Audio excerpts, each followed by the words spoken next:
sailing the Tangaroa. We have been offline for a little while now, and that is because we have been doing a massive 6-month refit to our boat Tangaroa.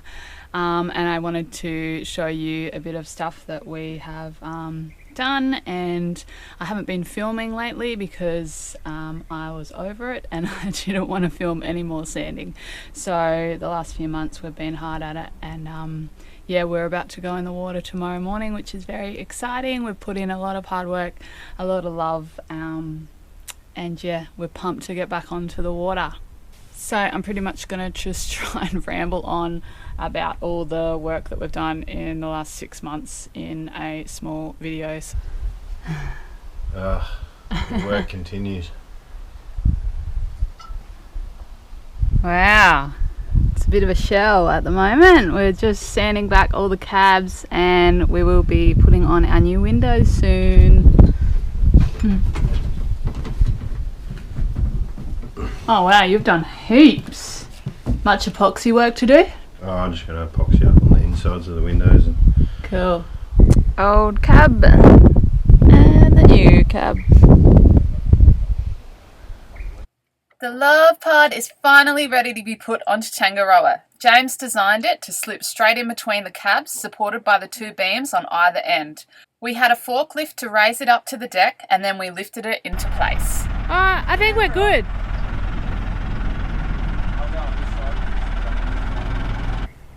The little Love Pod is on the Tanga. Windows are done. Finish that cab. Finish the other cab.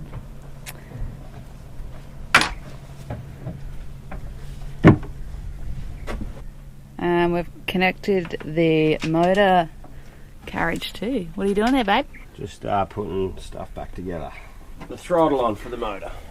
It's getting serviced in a couple of days, so we're getting ready to go back in the water, which is exciting. Bit of a bombshell site on the old Tangaroa. James has been doing all the wiring in the pod. Solar panels on. There's so much work to do. Wiring up the mast today. Conduit's going in. What are you doing with that? Well, we just run a trace rope through the conduit and just figuring out how we're going to kind of secure it in there. So then we'll have power up the mast and VHF aerial up the mast. New tricolour, should be good.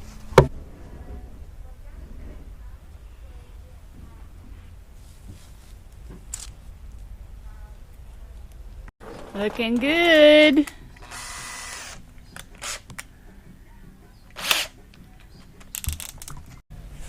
Last rivet. You gotta be happy with that. Rivet. Rivet, rivet. New tinny fenders, they come up sick. Happy with them? Yeah. Good job. So I'll start up the front of the boat. This is a new beam that James has whipped up. The original beam broke last year and we haven't been using our stairs for ages, so that's really good to have the stairs back. The little tramp here's just got to be threaded and then that's all done. The front end's finished. We've done a lot of beam work with one of the main structural beams. We pulled that out. That was one of the first big jobs that we had done, and that was all fixed. All the exposed wood was sealed up and fiberglassed over and repainted, so that was a massive job. As you can see, that's our new beautiful pod that just slips right in there. That's all bolted in, ready to go. Our new mast steps here, heavy duty. We've got 2 batteries there, and we're running 4 batteries at the moment. New solar panel, 200 watt. Both the cabs have been stripped and we've put in all new windows. So we've used a new product, a new glue product, and they are just stuck on. It was really messy stuff, and we learnt a lot through that. And yeah, the cabs have been repainted and look really, really nice. There's been a lot of work put into these to get them back looking really nice, and any wood that was exposed, all the little holes, they've been filled and re-drilled. The motor's hooked up So that's all ready to go. We're just running the motor today. That's had a service.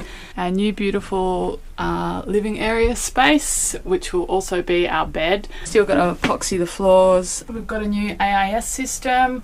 So that's in there. So this is still a little bit of a mess in here, but yeah, all the wiring's pretty well nearly done. In the next few weeks when we're back on the water, we're going to be doing a bit of DIY stuff. We've got some material to cut out and put here as some protection, so yeah, we'll be doing a little bit of makeshift stuff for a while. We've changed our sheeting for our head sail, so that's gonna come all the way back here, go through a block here, and then go onto one winch just in the middle there. So we've got a new winch for that. We have built a hard top that was originally going to go over the helm here and over a little bit of the pod, but haven't finished it, mainly because of time. We're a couple of weeks over when we wanted to actually be in the water, but for a 6-month refit I think that's pretty good. But we've kind of decided that for this season we're not going to do the hard top, and we just really like the open helm, and it really opens up this whole back area, so we're just going to roll with it. And then we've got some tarp that can go over to create shade anyway, so we're just going to see how that all goes, and if we want to finish off the hardtop, we can do that at a later date. So James has built a self-steering wind vane, Warham design, and he's just finished the trim tab at the back. A friend has welded that up for us, thank you, and hoping that it's going to yeah, steer us thousands and thousands of nautical miles. So that's the trim tab. It's not completely finished yet, he's got to epoxy that. And I'm halfway through anti-fouling, representing South Australia. All the mast is ready to go. We're going to leave this off when we put the boat in the water, and then we're going to carry it over the road, and hopefully it goes up pretty smooth. We've put conduit up the mast, and it's never had wires up the mast, so this is very exciting for us because we've got our tricolour lantern on top, we've got a wind indicator, and we've got our aerial for AIS too, so that's going to be awesome. All of our rigging looks pretty good, so happy with that. And this is our epic little Quintrex tinny that we got. 50 kilos it weighs, so it's not much heavier than the Zodiac. We just finished our fenders on the side here, so that's awesome.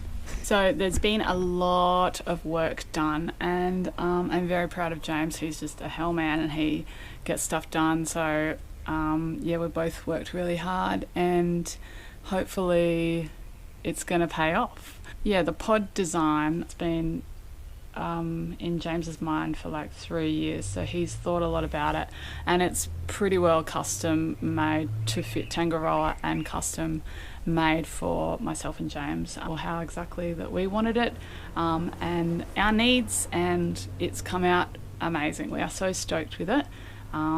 We have seen a few Warhams that can get a bit ugly, and we just wanted to keep it as light as possible and as good looking as possible, and I think we've achieved it.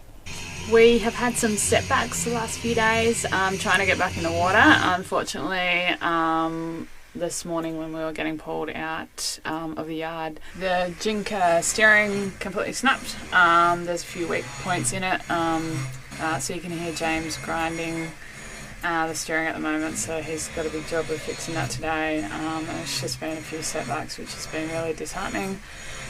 We're nearly at breaking point. We're just completely over it, and I just can't be bothered with the sailing season at the moment. It's just really hard work at the moment, so I'm really hoping that some good luck will come our way and that we'll be able to get in the water in the next few days. We've anti-fouled a few days ago and we've been waiting around, so we'll see. My hero. After some setbacks and sleepless nights, we got Tanga back into the water smoothly. Thank you so much to the Shark Bay crew for helping us young salties out, and to my mum and dad that came over and looked after us while times were a bit hectic. And the rig is up on Tanga. Went really smoothly, and it's all tensioned up. James has replaced the old fittings here and put on new lashings, new rope and new shackles, which worked really well with tensioning up the rig heaps easier. We